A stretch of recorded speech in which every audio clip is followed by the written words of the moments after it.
Edward the Elder was the King of Wessex. He was the elder son of Alfred the Great, and his wife Ealhswith of Mercia. He had taken an active role in his struggles against the Vikings. Edward's military record and ability to maintain authority for 25 years was exceptional. When Edward succeeded Alfred the Great, he had to defeat a challenge from Ethelwald, who had a strong claim to the throne, as the son of Alfred's elder brother Ethelred. Edward was born in 874 to Alfred and Ealhswith, who had 5 children. The oldest was Ethelflaed, who became Lady of the Mercians, and Edward was the next. As a young prince, Edward was said to have given scholarly education in Alfred's court, along with his sister Aelfrith in literature, including learning Latin. Alfred did his best to ensure that Edward's path to throne was clear, making arrangements. He also gave him military instructions, strengthen Edward's position. Even though Edward has an advantage of being the eldest son of Alfred, his accession was not secure, as he had cousins who had strong claim to the throne. Ethelwald and Ethelhelm were sons of Ethelred, Alfred's older brother and predecessor as king, but they had been passed over, because they were children when the king died. Once Edward grew up, Alfred gave him military commands.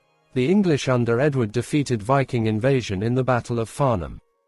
Around the same period, Edward married Ecgwin, the first of 3 marriages during his lifetime. Ecgwin bore him 2 children, the future King Athelstan and a daughter.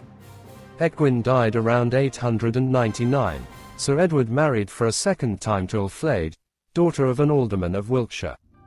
King Alfred the Great died in 899, and Edward succeeded to the throne of Wessex, taking the title King of the Anglo-Saxons, but Ethelwald challenged the succession.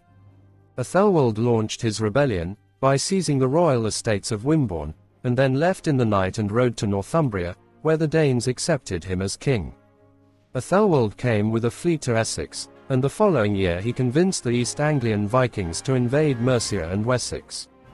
The 2 sides met at the Battle of the Home. Each side gained and lost the territory, and Ethelwald was killed in the battle. Ethelwald's death ended the threat to Edward's throne.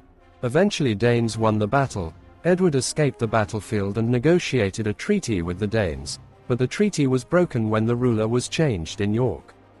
Edward began a successful counterattack along with his sister Ethelflaed, Lady of Mercia.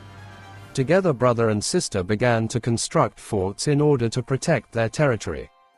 Edward turned his attention to southern England, and its Viking-dominated region, while Ethelflaed turned her attention to West Mercia. Ethelflaed struck the blow by taking York peacefully. The people of York themselves feared for Viking raiders. Edward continued in north, fortifying Nottingham and Bakewell. He was accepted as emperor by the rulers of Northumbria including York, Wales and the Scots. Soon after the death of his sister Ethelflaed, her daughter Aelfwine succeeded the Mercian house as the Lady of Mercia. Aelfwine accepted Edward as her lord. Despite the fact that Mercia and Wessex remained 2 separate kingdoms, they were now united under the same king. Edward the Elder died while leading an army to a rebellion at Farndon near Chester in 924. He was buried in the new minster at Winchester. Edward was succeeded by his son Athelstan, who united all the English kingdoms, and went on to become the first king of England. Edward the Elder can be said to have done as much as any king in laying the foundations of England.